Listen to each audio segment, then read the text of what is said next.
Welcome to Free Range Flock. We were once the latchkey kids who came home to an empty house after school. We were feral, resilient, cynical, and innovative. Older than Google. Our teenage faces were never posted on social media. The internet was just an idea in our youth. Now we are older, wiser, and thriving. Our independent ways will continue to serve us. We plan to keep defying the odds, and we will carve our own path. With grace, with humor, with joy. Our way. We've been through some stuff. We will continue to keep pushing, and we are not going anywhere. The former latchkey kids are now the free range flock.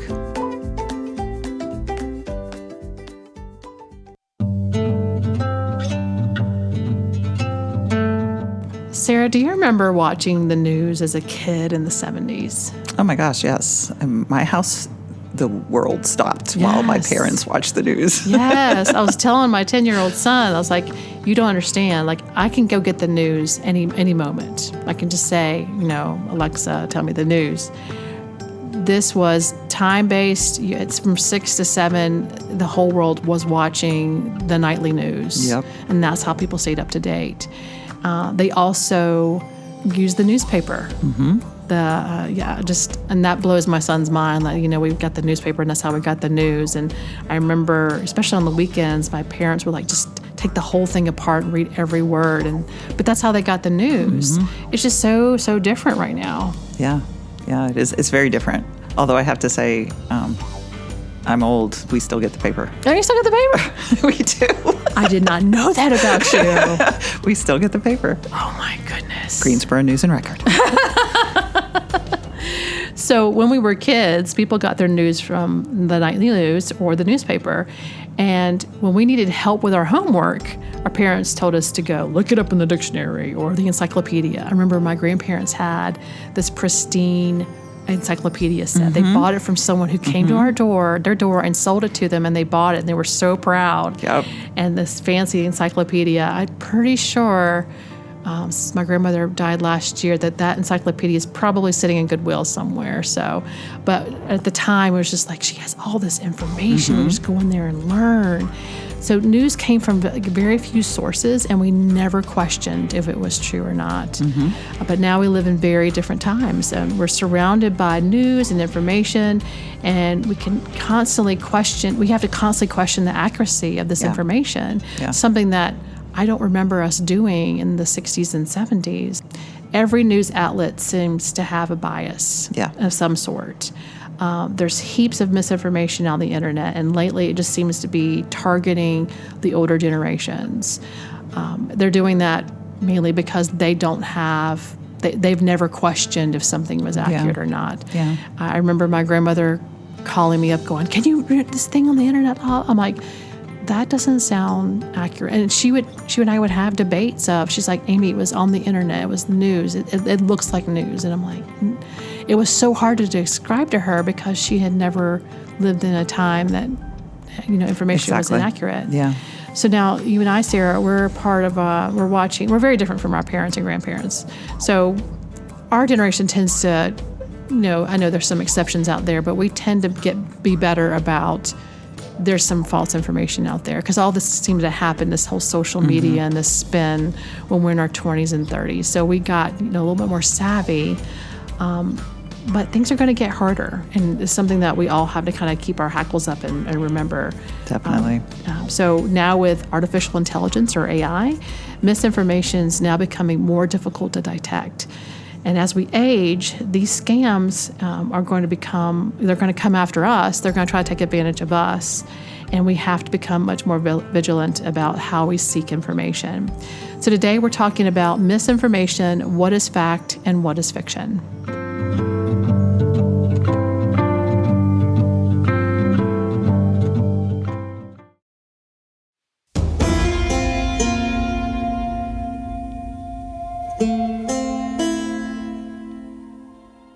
So, Sarah, where do you go for your news? Oh, goodness. Well, as I said, we do get the news and record. Oh, so we get the the newspaper. newspaper. But honestly, I don't read it nearly as much as other folks in my household do. I look at BBC, I look at Reuters, and I look at CNN. And I made those choices very consciously because there's a thing called Ad Fontes Media Bias Chart, and we'll put a link in our show notes so you can look at that. But it basically takes an aggregate of all of the different media sources that are out there and puts them on a bell curve and shows what's to the left, what's to the right, and what is centrist. And then it goes from the most accurate to the least accurate.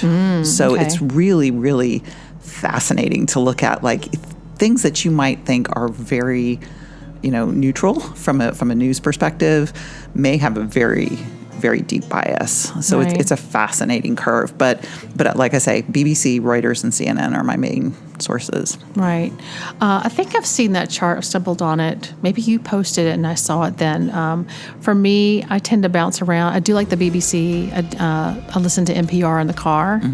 And sometimes I'll have my smart speakers do the news from NPR while I'm in the kitchen. I do try to use local stations to see local news, although it's not always. It's not always like what's happening. It tends to be more like doom and gloom. It's always, guess who shot who, and that kind of. And sometimes I want something besides that. But yeah, those are the main things I do. But I find that if something alarming happens, so like I'm thinking of like January 6th when the insurrection happened, it seemed so out of the blue. It seemed so crazy that I realized I had to go to multiple sources to see what's happening. So I immediately opened up another tab and opened up some other news sources to look at that. Yeah. And when I talk to my students, I'm like, don't use just one source. You have to go and see, because every source has a bias. So I tend to bounce around a lot. So I think that helps me. I think it's important to do that. Yeah. So when we see information online that's too good or too strange to be true, I find that we check multiple websites to verify the information. There is a website called Snopes that, have you ever used Snopes before? Oh, I love Snopes. I mean, I'm not there all the time, but anytime I come across something that just seems wrong, I check Snopes because it debunks so many things that people are spreading. And I'm thinking about the Facebook one that goes around quite often, and it rears its ugly head about every 6 months about, you have to make a public declaration that Facebook cannot use any of your images or any of your writing without some sort of compensation. And it's been proven over and over and over that it's not real. Right. I gave up trying to argue with folks who post that. I just ignore them. Yeah, they don't know. But people are creating and circulating false information in a deliberate way. And what's interesting is that now, before, I remember it just looked crazy, but now people are become more savvy and it looks more legit, like they're mimicking existing sites. Yes. So it's just, or they use scare tactics, or they want you to just click this and, the magic's behind this click, and it's going to be very dangerous. So as free rangers, we have to know that not all information out there is what it seems. We have to question information that seems too good to be true, and we have to think twice about sharing posts unless we know that they are credible. That is so important. I'm so glad you mentioned that, because I feel like we just share willy-nilly. Yeah. It's one thing when you're sharing a pretty picture of a mountain range. Feel free to share pretty pictures. But when you're sharing things that are framed as news, please check your sources. Right. Because you can start a panic. You can get people going down the wrong path. Not to mention, you said something about being careful about clicking through. A lot of those things are not taking you to legitimate, good places. They can take your information from those clicks. Right. Don't share anything on the internet if you don't know where it came from. Exactly. But the reason we're bringing this up is that, we're entering a very strange new phase when it comes to information, such as websites and organizations are now exploring ways to use artificial intelligence, which means that they're using prompts and to find information that's pulling information from the internet. So it mimics the human voice and messaging. So sometimes you're reading something and you don't even realize it's been created by AI. And we've been using AI for a long time. Like if you're ever writing a Word doc and it starts to suggest the end of the sentence, and I'm like, oh, that sounds good. Let me tab and I'll take that. That sounds good. Or if you're using something that's letting you know that something's spelled, you've been using AI this whole time. We see a lot of websites that have chat bots. Like I'll go to a website for a product and they're like, hey, can I help you? I see you're here. Can I help you? Can I help you? I'm like, what? And you'll click through and you can see that it's already predicted like 200 possible questions you can answer or ask, and that can get you there. Those are all AI. That's the same technology.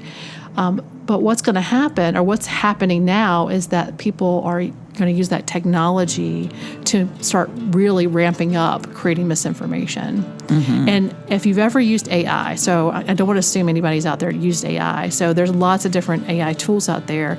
If you've ever run a query against it and got some information, it can produce a lot of great information. But what happens with AI is if AI does not know the answer, it will make it up. It's called a hallucination.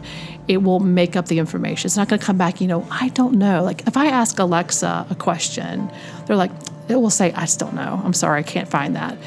AI will not do that. AI will make it up. It will make up sources. It will make up information. It will make up numbers.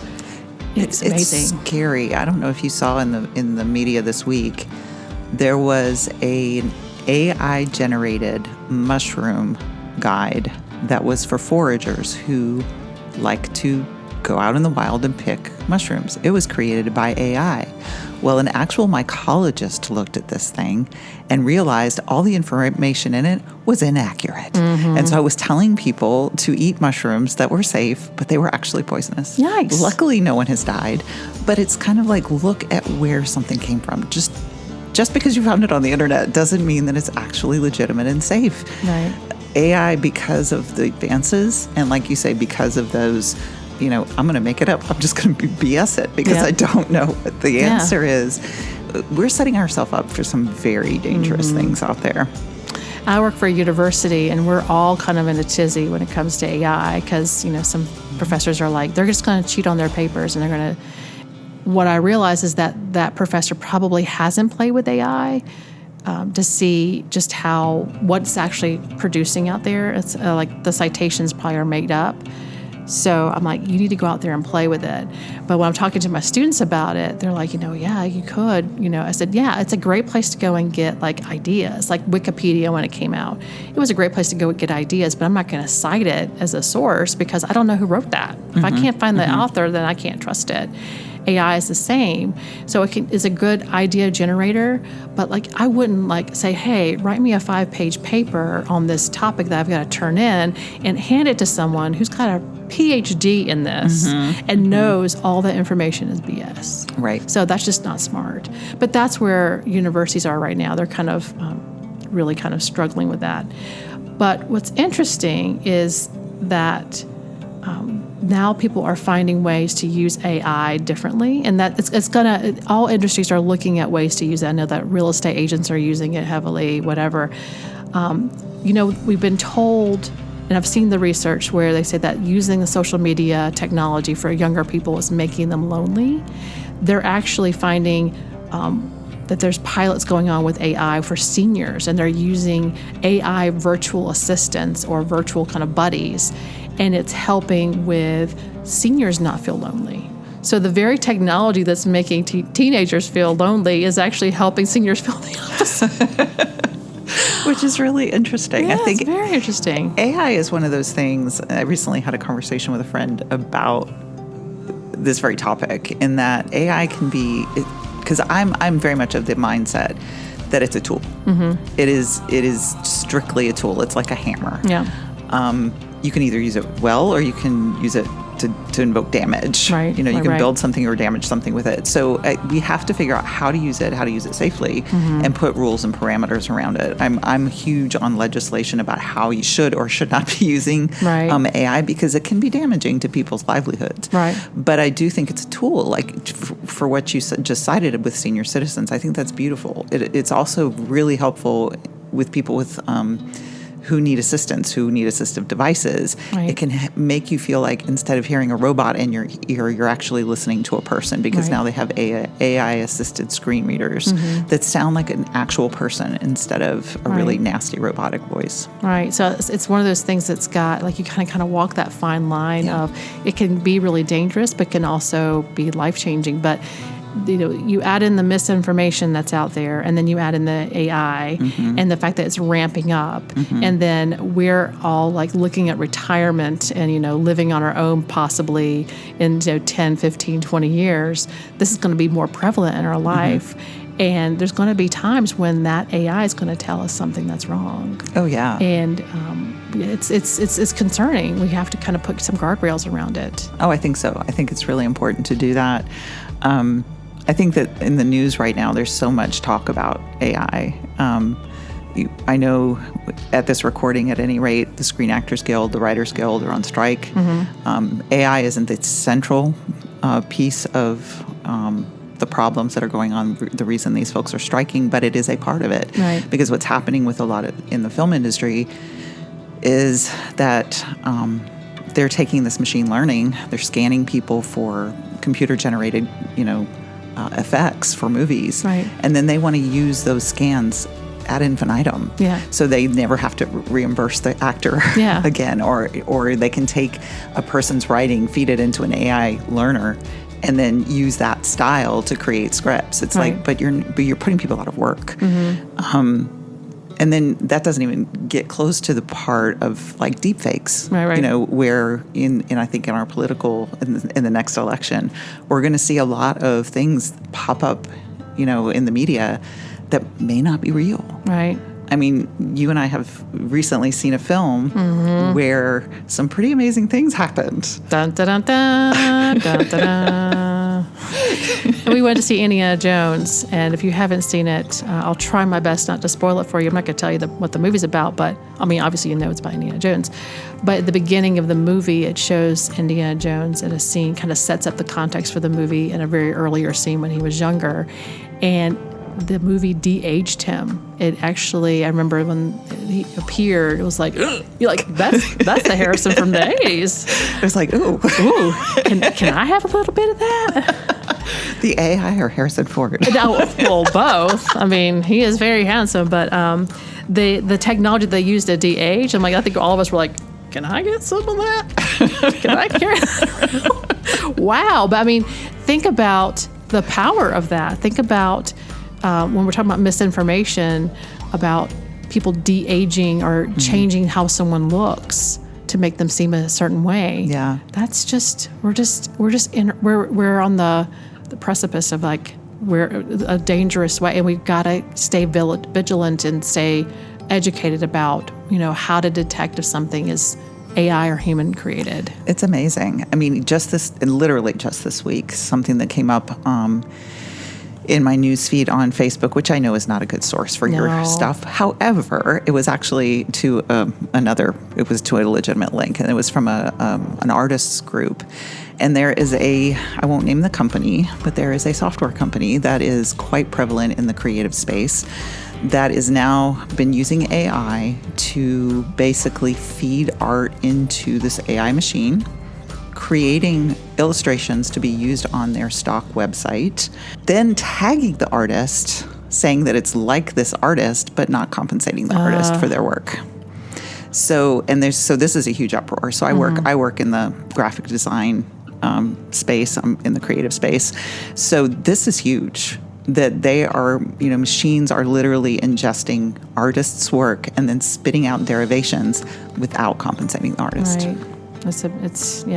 We have to get our arms around this. We do. Or we're going to have Skynet. It's just going to take it over.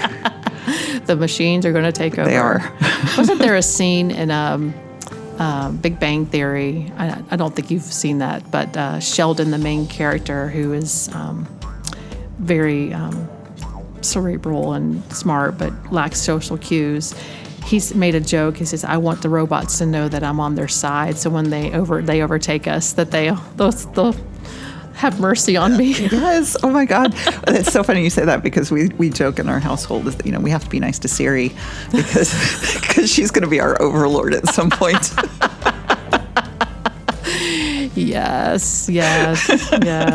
So I do think the answer is awareness. That's kind of the first step, just to know that if you can't detect something being false or not, it's now time to educate yourself and surround yourself and have conversations with people about it so that we're kind of all in this together. And about that misinformation and our reliance now of AI. You can actually find some local digital literacy classes in our area. So I know that here in North Carolina, our library system does offer these for seniors, which I think is so lovely. Mm-hmm. But I think if you are in an area that doesn't have a public library like ours, that's amazing in doing digital literacy, that you can, I'm going to say it, you can actually sit down with you can sit down with someone young and say, hey, educate me and let's talk about this. And just don't let not knowing be your downfall. Oh, agreed 100%. I think that the digital literacy through our library system here is good. I think also media literacy is important, understanding how media works. I think you and I are both pretty media savvy because we work in that space or have worked in that space. And but there's lots of good resources out there. Maybe we can link a couple in our show notes, but it's kind of like just educate yourself on how news is made and how media is made, because once you see it, you'll never look at it the same way. Exactly.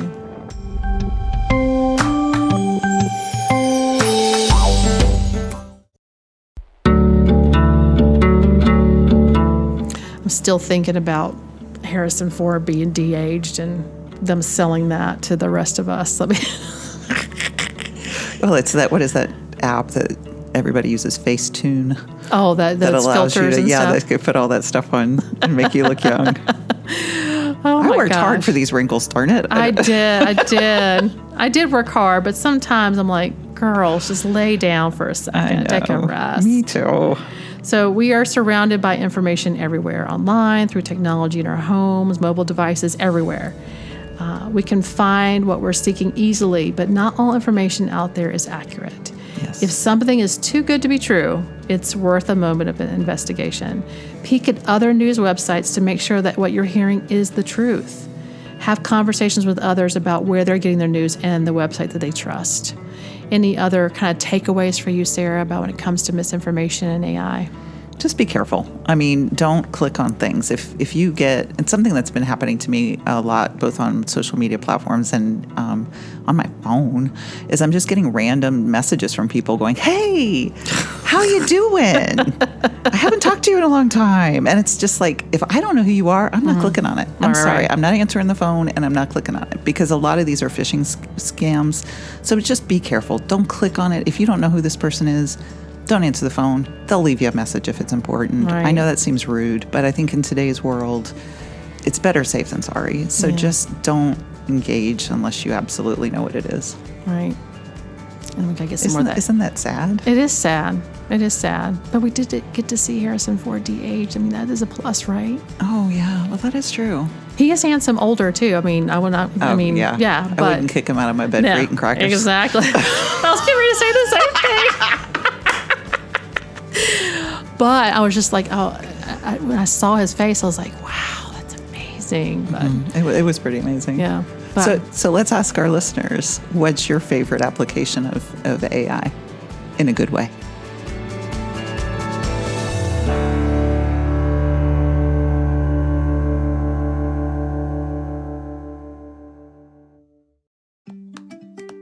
Thank you for joining us for Free Range Flock.